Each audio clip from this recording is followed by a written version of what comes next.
Hi everyone, in this video I will guide you how you can convert inches to feet and back feet to inches in Excel with a formula.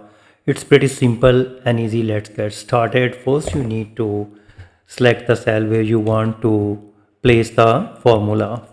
I am selecting this cell.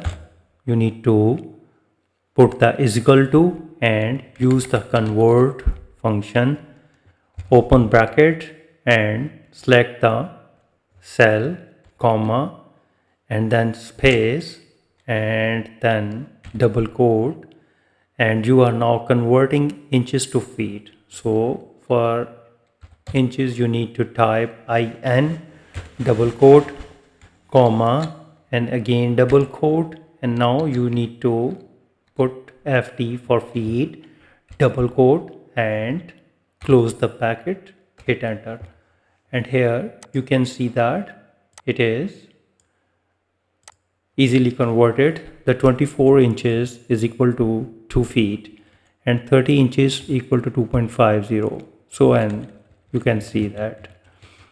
Now you can back to the feet to inches. So how you can reverse the formula is equal to convert, bracket open, select the cell, comma, space, double quote. Now you are converting feet to inches. Now you need to put ft, double quote, comma, double quote, in inches, double quote, and close the bracket, hit enter, and now you can see that the formula has been converted feet to inches and the values are same.